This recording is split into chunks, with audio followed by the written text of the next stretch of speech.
Good morning class 10th का mathematics दूसरा video आप देखेंगे। यहाँ पे यूक्लिड की विभाज्यता प्रमेयिका के बारे में जानेंगे। ये जो टॉपिक है इसमें आप देखेंगे कि मासा को किस प्रकार निकाला जाता है। मासा निकालने के लिए इन्होंने आप देखेंगे मासा निकालने के लिए दो विधियाँ होती थी। एक भागफल विधि भाग द्वारा निकालते थे, तो वही है, कोई फ़र्क नहीं है। यूक्लिड की विभाज्यता प्रमेयिका कहते हैं उसको। यहाँ पे एक्सप्लेन करेंगे इसको। और एक फंडामेंटल थ्योरम ऑफ अर्थमेटिक है जो बेसिक्स है अंकगणित का, कि किसी भी फैक्टर को हम कैसे कहेंगे कि ये शांत दशमलव है या अशांत दशमलव। कोई भी रैशनल नंबर हमारा, जैसे 5/58 लिखा है या 55 लिखा है, तो कैसे जानेंगे कोई भी हमारा जो फ्रैक्शन है या प्रमेय संख्या है वो शांत दशमलव होगी कि अशांत दशमलव होगी, बिना डिवाइड किए हुए हम जानेंगे। तो उसके स्टेप्स हैं, यहाँ पे हम चीज़ों को लिख दिए हैं जिससे टाइम सेव हो सके और ज़्यादा से जल्दी हम वीडियो को क्लियर कर पाएँ। तो समझाएंगे, इसको ध्यान से देखेंगे। सबसे पहले यूक्लिड विभाज्यता प्रमेयिका क्या होता है इसके बारे में जानेंगे। हम यहाँ पे देखेंगे C होता है DQ + R, जहाँ R क्या है, रिमाइंडर कहलाता है, शेषफल। D है आपका डिवाइजर और Q कोसेंट है, मतलब भागफल है ये। तो आप सुने होंगे भाज्य भाजक गुणे भागफल धन शेषफल होता है।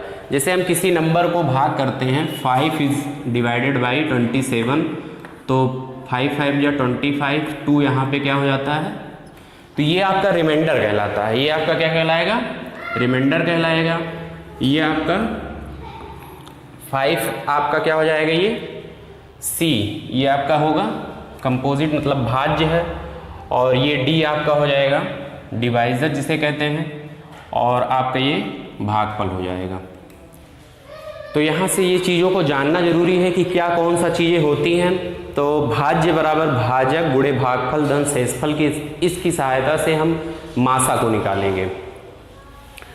तो मासा किस प्रकार हम निकालेंगे, यहाँ पे आप देखेंगे। सबसे पहला स्टेप क्या होता है कि जो हमारा C होता है वो बड़ी संख्या होनी चाहिए, C is greater than D होनी चाहिए। किसी भी दो संख्याओं का अगर हमें मासा निकालना है, मासा निकालने के लिए हम यूक्लिड विभाज्यता प्रमेयिका का प्रयोग करते हैं। आपको ये प्रमेयिका ध्यान रखना है, भाज्य बराबर भाजक गुणे भागफल धन शेषफल। तो जो C होता है वो हमेशा ग्रेटर देन D के ग्रेटर देन होना चाहिए। तो यहाँ पे देख रहे हैं C 27 है और D 5 है, इसका मतलब C बड़ा है। तो जो बड़ी चीज़ है उसी को हम C से करेंगे। तो यहाँ पे दूसरा स्टेप क्या है, ये अपने हिसाब से देख लेंगे। जो भी दो नंबर दिया रहेगा उसमें C किसको मानेंगे, बड़े नंबर को, और D किसको मानेंगे, छोटी संख्या को। ये हम सबसे पहले स्टेप पे ध्यान रखेंगे। अभी एक सवाल के द्वारा हम ये क्लियर करेंगे कि कैसे सवाल को लगाया जाएगा, किस प्रकार हम मासा निकालेंगे। फिलहाल स्टेप को जान जाइए और इसे नोट करते भी जाइएगा। दूसरा स्टेप आपका है, पहले स्टेप में आपको बड़ी संख्या को चुनना है, किसको C मानेंगे और किसको D मानेंगे। C मीन्स कंपोजिट, भाज्य कौन होगा और भाजक कौन होगा, ये क्लियर करेंगे। भाज्य हमेशा आपका बड़ा होना चाहिए, भाज्य आपका बड़ा होना चाहिए, और जो छोटा हो वो डिवीजर होना चाहिए। अगर R बराबर 0, रिमाइंडर 0 प्राप्त हो गया हमें, जैसे यहाँ पे मान लीजिए 25 लिखा होता तो हमें 0 प्राप्त हो जाता। 25 अगर 0 प्राप्त हो गया तो जो D होगा धन पूर्ण संख्याओं C व D का मासा कहलाएगा। जो D, जो ये आपका आंसर, जो D है डिवीजर है, यही आपका मासा हो जाएगा। अभी सवाल में क्लियर होगा, स्टेप आप ध्यान रखिएगा।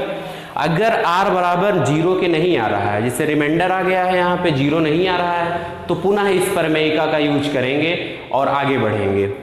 पुनः जब तक कि शेषफल शून्य ना आ जाए इस प्रमेयिका को लगाते रहेंगे। और यहाँ पे एक शब्द लिखा है, जो रिमाइंडर है वो 0 से बड़ा होना चाहिए और D से छोटा होना चाहिए। आप देख रहे हो रिमाइंडर जो है वो 0 से हमेशा बड़ा होगा या 0 के बराबर होगा। अगर 0 आ गया तब तो फिर वही हमारा मासा यहाँ पे हो जाएगा। अगर 0 से बड़ा हो या बराबर, उससे बड़ा होना चाहिए, मतलब कि 1, 2 या कुछ भी हो, लेकिन D से छोटा हो हमेशा। D से देखा जाए तो 5 से हमेशा ये छोटा रहेगा। ये आपको ध्यान रखना है। जो R है रिमाइंडर इस प्रकार होना चाहिए। तो एक सवाल से भी क्लियर करेंगे। यहाँ पे एक सवाल से इसको क्लियर कर दे रहे हैं, आप इसे नोट भी कर लेंगे। देखेंगे एक सवाल किस प्रकार स्टेप से चलेंगे हम। सपोज कर रहे हैं 867 व 255, 867 व 255 का मासा निकालिए यूक्लिड प्रमेयिका के अनुसार। 867 व 255 का मासा निकालना है यूक्लिड की विभाज्यता प्रमेयिका के अनुसार। तो स्टेप, सबसे पहला स्टेप क्या है, यहाँ पे सी और डी क्लियर करना है। आपका पहला स्टेप क्या है, सी कौन सा होगा और डी कौन सा होगा। तो हमने बताया था आपका जो सी होना चाहिए वो बड़ा होना चाहिए। तो इसमें बड़ा कौन सा है, सी बराबर हम क्या से करेंगे 867 एंड डी बराबर क्या से करेंगे 255। तो ये हमें क्लियर हो गया कि हमें 255 से भाग करना है। ये रफली कर लेंगे साइड में 867 पे। तो इसको जब डिवाइड करेंगे तो ये आपका कितनी बार जाएगा, 3 बार। अगर इसको 3 बार ले जाएंगे हम तो 3 बचे 15 के 5 हासिल है 1, 3 बचे 15 के 16 6 हासिल है 1, 3 दूना 6, 765 हो जाएगा। 201 102 आपका ये शेषफल बच गया। अब अगर देखा जाए यहाँ r बराबर 0, स्टेप पहला स्टेप हमें देखना है। यहाँ पे r जो है वो क्या आ रहा है, जो हमने समझाया था आपको कि c और d को हम चेक कर लेंगे फिर डिवाइड कर देंगे। ये हमारा आ गया है आपका क्या है, ये आपका c है और ये आपका क्या है d है। ये आपका क्वोशेंट है q है और ये आपका है रिमाइंडर। अभी रिमाइंडर 0 नहीं आया है। अगर 0 नहीं आया है तो आगे क्या करना है आपको ये ध्यान रखना है। आगे आप चलेंगे, इसको एक लिखने का तरीका होगा 867 इस प्रकार इस प्रमेयिका के रूप में लिखेंगे। 867 को क्या लिख सकते हैं, डी क्यू, डी और क्यू, डी क्यू, इससे वैसे लिखेंगे। तो मतलब 255 मल्टीप्लाई बाई 3 और प्लस रिमाइंडर आपका कितना हो जाएगा 102 हो जाएगा। इस तरह स्टेप फर्स्ट हम प्राप्त करेंगे, c बराबर डी क्यू प्लस आर के रूप में प्राप्त किया। अभी यहाँ r हमारा 0 के बराबर नहीं है। r अगर 0 के बराबर नहीं है तो पुनः प्रमेयिका का प्रयोग करेंगे। अब पुनः जब प्रमेयिका का प्रयोग करेंगे तो पुनः हमें चेक करना होगा c और d क्या लेंगे हम। तो ये चीज़ आप ध्यान रखेंगे। अब की बार हम चलेंगे तो अगर 0 नहीं है तो ये जो आपका होगा ये और ये चीज़ें 255 व 102 के मध्य चलेंगे। ये आपका क्या हो जाएगा, जो बड़ा होगा उसको हम c से करेंगे फिर, और जो ये छोटा वाला रिमाइंडर हो जाएगा उसको अब की बार क्या से करेंगे हम d, c और d से करेंगे इसे। और फिर से एक बार भाग करेंगे हम यहाँ पे। तो आप 102 को भाग करेंगे किससे 255, कितनी बार जाएगा 2 बार। तो 2 दूना 4, 2 जीरो 0, 2 एक कम 2, 1 5 0 हो गया। अब अगर देखा जाए यहाँ पे, आप देखेंगे यहाँ पे इसको लिखना हो यूक्लिड के अनुसार लिखेंगे तो क्या लिख सकते हैं 255 इजिकल टू, लिख सकते हैं इसको, इसका इससे करेंगे तो 102 गुणे 2 प्लस 51।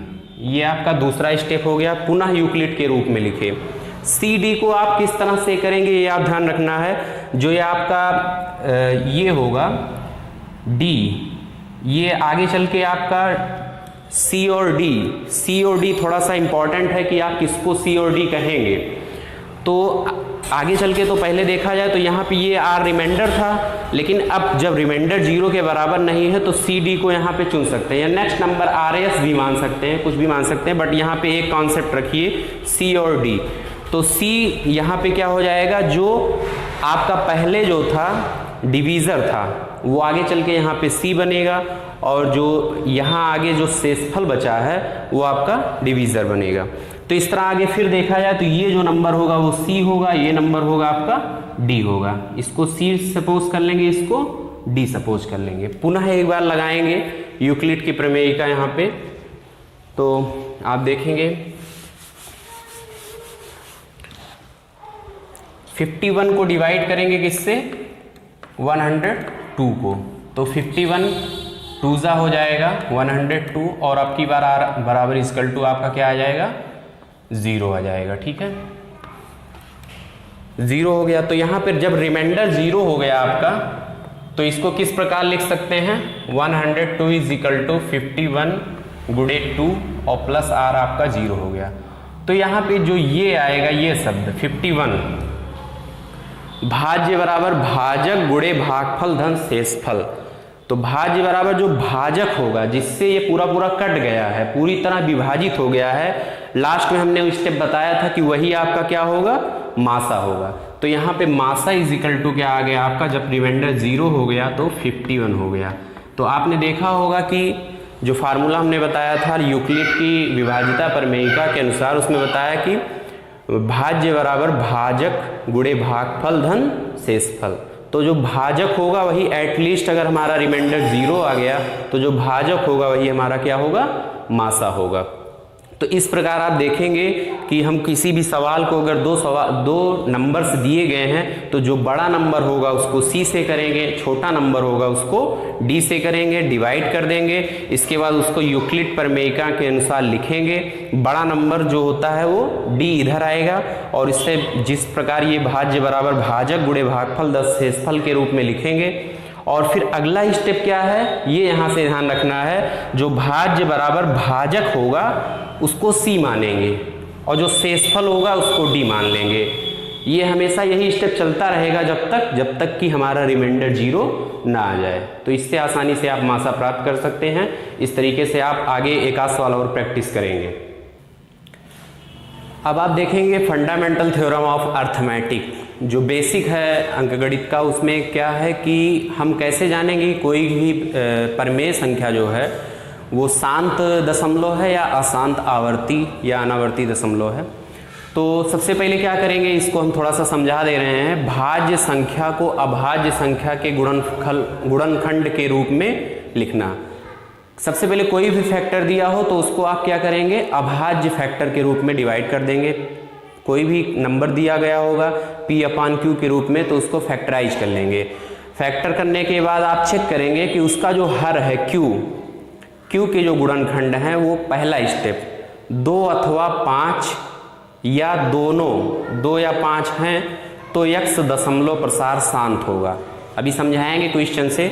मतलब अगर जो हर का फैक्टर है उसमें अगर नंबर्स 2 या 5 या दोनों 2 5 दोनों आ रहे हैं तो वो शांत दशमलव कहलाएगा। दूसरा स्टेप है अगर 2 व 5 के अतिरिक्त हर में 2 व 5 के अतिरिक्त कोई भी नंबर अन्य नंबर आ रहे हैं तो वो अशांत दशमलव कहलाएगा।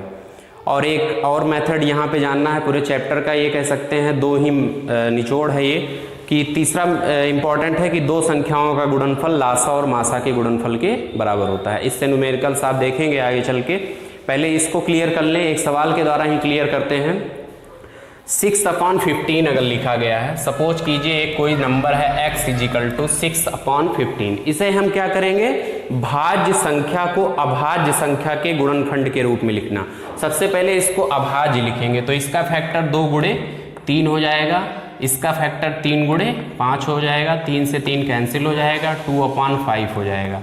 यहाँ जो P/Q के रूप में आया है ये हर जो है वो अगर देखा जाए तो क्या है आपका 5। हमने ये कहा, यहाँ पे आपको ये बताया है कि 2 अथवा 5 जो Q हो, Q माने जो आपका डिनोमिनेटर हो वो 2 अथवा 5 अथवा दोनों 2 या 5, अगर 2 5 दोनों आ रहे हैं या सिर्फ 5 आए या 2 आए हर में सिर्फ, तो वो क्या होगा, यहीं पे तुरंत लिख देंगे शांत दशमलव होगा। ये कैसा होगा, शांत दशमलव होगा। ये आप पहचान करने के लिए इसका यूज करते हैं। आप यहाँ पे देखेंगे अगर इसको हम डिवाइड कर देंगे इस नंबर को 16/5 तो क्या होगा, दशमलव लगेगा, 0 बढ़ जाएगा, 48 और 2 हो जाएगा, फिर 0 बढ़ जाएगा, 4 और 0 बढ़ जाएगा, कितना हो जाएगा, 8, 0 बढ़ जाएगा, 0 हो जाएगा। ये तो ये आपका देखेंगे यहाँ पे क्या हो गया, शांत दशमलव आ गया है, ये रुक गया है यहाँ पे, तो ये क्या है, टर्मिनेटिंग हो गया है, शांत दशमलव कहलाएगा। ये आपका एकदम शांत हो गया। तो यहाँ पे हम ये डिवाइड करके पता करते हैं, तो ये आपको नहीं करना है। आप देखेंगे किसी भी फ्रैक्शन को अगर हम अंश और हर के रूप में लिखा गया हो तो उसको अभाज्य गुणनखंड के रूप में बांट देंगे। इसके बाद देखेंगे कि अगर उसका हर 2 है, 5 है या 2, 5 दोनों है तो वो शांत दशमलव होगा। इसे कॉपी कर लें तुरंत।